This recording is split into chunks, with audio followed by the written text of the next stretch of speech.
4ನೇ ತರಗತಿ ಪರಿಸರ ಅಧ್ಯಯನ ಈಗಾಗಲೇ 3 ಚಾಪ್ಟರ್ಗಳು ಮುಗಿದಿವೆ.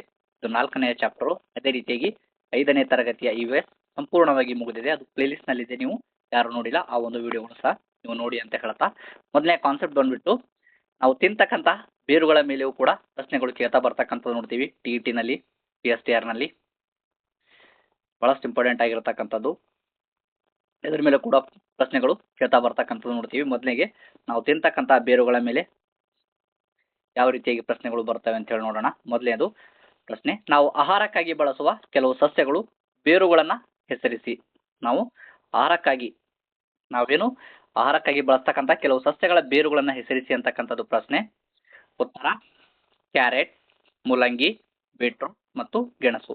ಇವುಗಳನ್ನು ನಾವು ಆಹಾರಕ್ಕಾಗಿ ಸೇವಿಸ್ತಕ್ಕಂಥದ್ದು ನೋಡ್ತೀವಿ. ಅದೇ ರೀತಿಯಾಗಿ ಎಲ್ಲಾ ಸಸ್ಯಗಳು ಬೇರುಗಳು ಏನಂದ್ರ ಕೇವಲ ಮಣ್ಣಿನಲ್ಲಿ ಆಧಾರಕ್ಕೆ ಮಾತ್ರ ಇರುವುದಿಲ್ಲ. ಬದಲಾಗಿ ಏನಂದ್ರ ಕೆಲವು ಸಸ್ಯಗಳು ತಾವು ತಯಾರಿಸಿದ ಹೆಚ್ಚಿನ ಆಹಾರವನ್ನ ತಮ್ಮ ಬೇರುಗಳಲ್ಲಿ ಸಂಗ್ರಹಿಸಿಟ್ಟುಕೊಳ್ಳುತ್ತವೆ ಅಂತ ಹೇಳಿ ನಮ್ಗೆ ಗೊತ್ತಿರಬೇಕು. ಅದೇ ರೀತಿಯಾಗಿ ಕೆಲವು ಸಸ್ಯಗಳು ಏನಂದ್ರ ಬೇರುಗಳು ದಪ್ಪವಾಗಿ ಬೆಳೆದಿರುತ್ತವೆ. ಇವುಗಳನ್ನ ಏನಂದ್ರ ಮಾನವರು ಆಹಾರಕ್ಕಾಗಿ ತರಕಾರಿಗಳಾಗಿ ಸೇವಿಸ್ತಕ್ಕಂಥದ್ದು ನೋಡ್ತೀವಿ. ಉದಾಹರಣೆಗೆ ನಾವು ಕ್ಯಾರೆಟ್ ಅನ್ನ ತೆಗೆದುಕೊಳ್ಬಹುದು. ಅದೇ ರೀತಿಯಾಗಿ ಮೂಲಂಗಿ ಆಗಿರ್ಬೋದು, ಬೀಟ್ರೂಟ್ ಆಗಿರ್ಬೋದು, ಗೆಣಸಾಗಿರ್ಬೋದು. ಇವುಗಳನ್ನು ನಾವು ಆಹಾರಕ್ಕಾಗಿ ಬಳಸ್ತಕ್ಕಂಥದ್ದು ನೋಡ್ತೀವಿ. ಹಾಗಾಗಿ ಇದ್ರ ಮೇಲೆ ಕೂಡ ಏನಾದ್ರ ಪ್ರಶ್ನೆಗಳು ಕೇಳ್ತಾ ಬರ್ತಕ್ಕಂಥ ಸಾಧ್ಯತೆ ಇರತಕ್ಕಂಥದ್ದು ನೋಡ್ತೀವಿ. ನೆಕ್ಸ್ಟ್ ವಿಷಯ ಬಂದ್ಬಿಟ್ಟು ಬೇರುಗಳ ನೀರು ಹೀರುವಿಕೆ, ಅಬ್ಸರ್ವೇಷನ್ ಆಫ್ ವಾಟರ್ ಅಂತ ಹೇಳಿ ನೋಡ್ತೀವಿ. ಬೇರುಗಳು ನೀರನ್ನ ಹೇಗೆ ಹೀರಿಕೊಳ್ಳುತ್ತವೆ ಅಂತಕ್ಕಂಥದ್ದು. ಇದರ ಮೇಲೆ ಕೂಡ ಪ್ರಶ್ನೆಗಳು ಕೇಳ್ತಕ್ಕಂಥ ಸಾಧ್ಯತೆ ಇರತಕ್ಕಂಥದ್ದು ನೋಡ್ತೀವಿ. ಬೇರುಗಳು ಮಣ್ಣಿನಿಂದ ನೀರನ್ನ ಹೇಗೆ ಹೀರಿಕೊಳ್ಳುತ್ತವೆ. ಉತ್ತರ, ಬೇರುಗಳು ಮಣ್ಣಿನ ಕಣಗಳ ನಡುವೆ ಇರುವ ತೇವಾಂಶ ಮತ್ತು ಪೋಷಕಾಂಶಗಳನ್ನ ಹೀರಿಕೊಂಡು ಕಾಂಡದ ಮೂಲಕ ಎಲೆಗಳಿಗೆ ಕಳಿಸುತ್ತವೆ ಅಂತ ಹೇಳಿ ನಾವು ನೋಡ್ತೀವಿ. ಇನ್ನಷ್ಟು ಇದನ್ನ ವಿವರವಾಗಿ ನೋಡೋದಾದ್ರೆ, ಯಾವ ರೀತಿಯಾಗಿ ಮನುಷ್ಯನಿಗೆ ನೀರಡಿಕೆ ಆದಾಗ ನೀರಿನ ಲೋಟದಿಂದ ಹೇಗೆ ನೀರನ್ನ ಸೇವಿಸ್ತಾನೋ ಮನುಷ್ಯ, ಅದೇ ರೀತಿಯಾಗಿ ಸಸ್ಯಗಳಿಂದ ಬಾಯಾರಿಕೆ ಆದಾಗ ಅವು ಮಣ್ಣಿನಲ್ಲಿರ್ತಕ್ಕಂಥ ನೀರನ್ನ ಅವಲಂಬಿಸಿರುತ್ತವೆ. ಅದೇ ರೀತಿಯಾಗಿ ಅವುಗಳು ಬೇರುಗಳಲ್ಲಿ ಸಣ್ಣ ಸಣ್ಣ ಜಾಲದಂತಿರ್ತವೆ ಅಂತ ಹೇಳಿ ನಮ್ಗೆ ಗೊತ್ತಿರಬೇಕು. ಒಮ್ಮೆ ನೀವು ಬೇರನ್ನ ನೋಡಿ, ಆ ಬೇರುಗಳನ್ನು ನೋಡಿದಾಗ ಬೇರುಗಳಲ್ಲಿಯೂ ಕೂಡ ಇನ್ನಷ್ಟು ಚಿಕ್ಕದಾಗಿ ಬೇರುಗಳು ಇರತಕ್ಕಂಥದ್ದು ನೋಡ್ತೀವಿ. ಇವುಗಳನ್ನ ಏನ್ ಮಾಡ್ತಾವಂದ್ರ ಇವು ಮಣ್ಣಿನಲ್ಲಿ ಇರ್ತಕ್ಕಂತಹ ನೀರನ್ನ ಏನದ ಅಂದ್ರ ಹೀರಿಕೊಳ್ತಕ್ಕಂಥ ಕೆಲಸವನ್ನ ಮಾಡ್ತವೆ. ಯಾವ ರೀತಿಯಾಗಿ ನಾವು ತೆಂಗಿನ ನೀರು ಕುಡಿಬೇಕಾದ್ರೆ ಸ್ಟ್ರಾನ ಬಳಸ್ತೀವೋ ಅದೇ ರೀತಿಯಾಗಿ ಇವು ಸ್ಟ್ರಾಗಳಂತೆ ಇವುಗಳು ಸಣ್ಣ ಸಣ್ಣ ಇರ್ತಕ್ಕಂತಹ ಬೇರುಗಳು ಕೆಲಸವನ್ನ ಮಾಡುತ್ತವೆ. ಈ ಒಂದು ಬೇರುಗಳು ಹೀರಿಕೊಂಡಂತಹ ನೀರನ್ನ ಇವುಗಳು ಎಲ್ಲಿಗೆ ಕಳಿಸ್ತವೆ ಅಂದ್ರೆ ಕಾಂಡದ ಮೂಲಕ ಏನಂದ್ರ ಎಲೆಗಳಿಗೆ ತಲುಪಿಸುತ್ತವೆ. ಇದರಿಂದ ಏನ್ ಮಾಡ್ತದೆ ಸಸ್ಯವು ಆಹಾರವನ್ನ ತಯಾರಿಸಿಕೊಳ್ಳುತ್ತದೆ ಅಂತ ಹೇಳಿ ನಮ್ಗೆ ಗೊತ್ತಿರಬೇಕು. ಬಹಳಷ್ಟು ಇಂಪಾರ್ಟೆಂಟ್ ಆಗಿರತಕ್ಕಂಥದ್ದು. ಇದ್ರ ಮೇಲೆ ಸಹ ಪ್ರಶ್ನೆಗಳು ಕೇಳ್ತಕ್ಕಂಥ ಸಾಧ್ಯತೆ ಇರತಕ್ಕಂಥದ್ದು ನೋಡ್ತೀವಿ. ಅದೇ ರೀತಿಯಾಗಿ ನೆಕ್ಸ್ಟ್, ಸಸ್ಯಕ್ಕೆ ಗಟ್ಟಿ ಆಧಾರ ಯಾವುದು ಅಂತಕ್ಕಂಥದ್ದು. ಇದು ಸಹ ಬೇರುಗಳ ಮೇಲೆ ಇರ್ತಕ್ಕಂಥ ಕಾನ್ಸೆಪ್ಟು. ಪ್ರಶ್ನೆ, ಜೋರಾಗಿ ಗಾಳಿ ಬಂದರೂ ದೊಡ್ಡ ಮರಗಳು ಏಕೆ ಬಿದ್ದು ಹೋಗುವುದಿಲ್ಲ ಅಂತಕ್ಕಂಥದ್ದು. ಉತ್ತರ, ಸಸ್ಯದ ಬೇರುಗಳು ಮಣ್ಣಿನಲ್ಲಿ ಭದ್ರವಾಗಿ ಹರಡಿಕೊಂಡು ಸಸ್ಯವನ್ನ ಹಿಡಿದಿಟ್ಟಿರುತ್ತವೆ ಅಂತ ಹೇಳಿ ನೋಡ್ತೀವಿ. ಸಸ್ಯದ ಬೇರುಗಳು ಮಣ್ಣಿನಲ್ಲಿ ಭದ್ರವಾಗಿ ಹರಡಿಕೊಂಡು ಸಸ್ಯವನ್ನ ಏನಂದ್ರ ಹಿಡಿದಿಟ್ಟಿರುತ್ತವೆ ಅಂತ ಹೇಳಿ ನೋಡ್ತೀವಿ.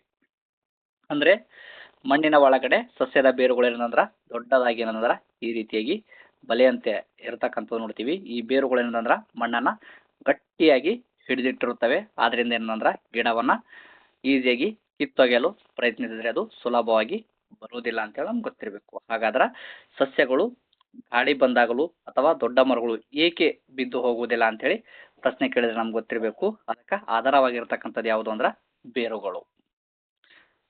ನೆಕ್ಸ್ಟ್,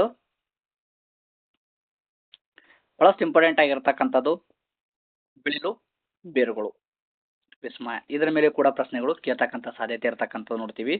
ಹಾಗಾದ್ರ ಬಿಳಿಲು ಬೇರುಗಳು ಇದರ ವಿಶೇಷತೆ ನಮ್ಗೆ ಗೊತ್ತಿರಬೇಕು. ಬಹಳಷ್ಟು ಇಂಪಾರ್ಟೆಂಟ್ ಆಗಿರತಕ್ಕಂಥದ್ದು ಪ್ರಶ್ನೆ, ಆಲದ ಮರದ ಕೊಂಬೆಗಳಿಂದ ಕೆಳಗೆ ಇಳಿಯುವ ಬೇರುಗಳನ್ನ ಏನೆಂದು ಕರೆಯುತ್ತಾರೆ. ಆಲದ ಮರವನ್ನು ನೋಡ್ತೀವಿ ನಾವು. ಆಲದ ಮರ ಈ ರೀತಿಯ ಮರ ಇದ್ರೆ ಇಲ್ಲಿ ಕೆಳಗಡೆ ಏನಂದ್ರ ಬೇರುಗಳು ಬರ್ತಕ್ಕಂಥದ್ದು ನೋಡ್ತೀವಿ. ಹಾಗಾದ್ರೆ ಈ ಬೇರುಗಳನ್ನ ಏನಂತೇಳಿ ಕರೀತಾರಂದ್ರ ಬಿಳಿಲು ಬೇರುಗಳು ಅಂತೇಳಿ ಕರೀತಕ್ಕಂಥದ್ದು ನೋಡ್ತೀವಿ. ಹಾಗಾದ್ರ ಈ ಒಂದು ಬಿಳಿಲು ಬೇರುಗಳ ವಿಶೇಷತೆ ಏನು ಅಂತ ಹೇಳಿ ನಾವು ಮುಂದೆ ನೋಡೋಣ.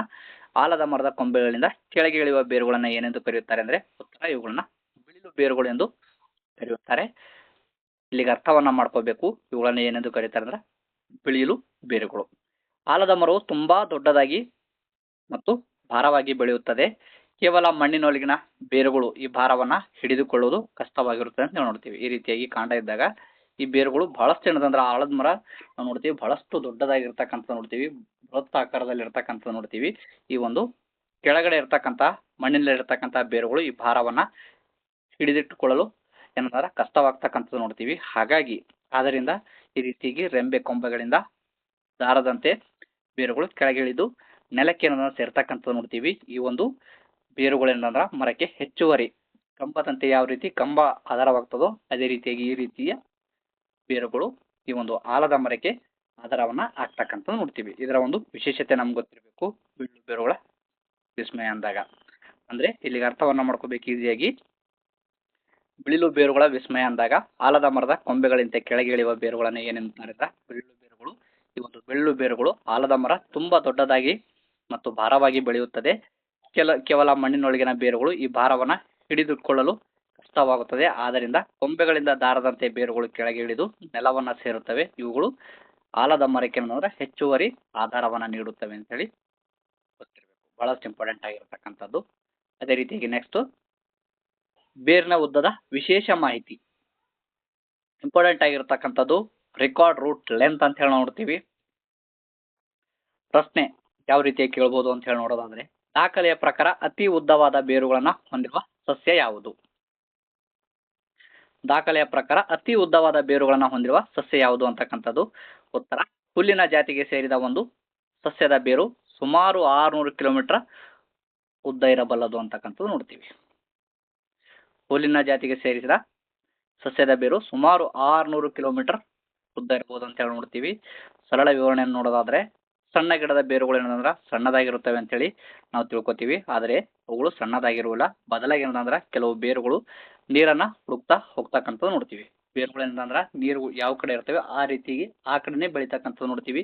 ಏಕೆಂದ್ರೆ ಸಸ್ಯಗಳಿಗೆ ನೀರನ್ನ ಒದಗಿಸ್ತವೆ ಯಾವುದು ಅಂತೇಳಿ ಈಗಾಗಲೇ ನೋಡಿದೆವು. ಯಾವ್ದಂದ್ರ ಬೇರುಗಳು ಹೇಗೆ ಕೆಲಸ ಮಾಡ್ತಾವಂದ್ರ ಸ್ಟ್ರಾದಂತೆ ಕೆಲಸ ಮಾಡ್ತಾವ ಅಂತ ಹೇಳಿ ನಾವು ನೋಡಿದೀವಿ.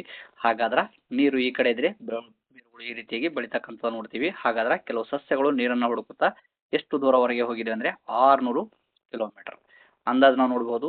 ಬೆಂಗಳೂರಿಂದ ಕಲಬುರಗಿಯವರೆಗೆ ಇಷ್ಟು ದೂರ ಅಂತ ಹೇಳಿ ನಾವು ಬಹಳಷ್ಟು ಇಂಪಾರ್ಟೆಂಟ್ ಆಗಿರ್ತಕ್ಕಂಥದ್ದು. ಬೇರಿನ ದಾಖಲೆ ಗೊತ್ತಿರ್ಬೇಕು ನಮ್ಗ. ದಾಖಲೆ ಪ್ರಕಾರ ಅತಿ ಉದ್ದವಾದ ಬೇರು ಎಷ್ಟು ಕಿಲೋಮೀಟರ್ನಷ್ಟು ಉದ್ದವಾಗಿ ಹರಡಿದೆ ಅಂತ ಹೇಳಿ ಪ್ರಶ್ನೆ ಕೇಳ್ತಕ್ಕಂಥ ಸಾಧ್ಯತೆ ಇರ್ತಕ್ಕಂಥ ನೋಡ್ತೀವಿ. ಹಾಗಾಗಿ ಗೊತ್ತಿರಬೇಕು. ಹುಲ್ಲಿನ ಜಾತಿಗೆ ಸೇರಿದ ಒಂದು ಸಸ್ಯದ ಬೇರು ಯಾವ ಜಾತಿಗೆ ಸೇರಿದ ಸಸ್ಯದ ಬೇರು ಅಂದ್ರೆ ಗೊತ್ತಿರಬೇಕು.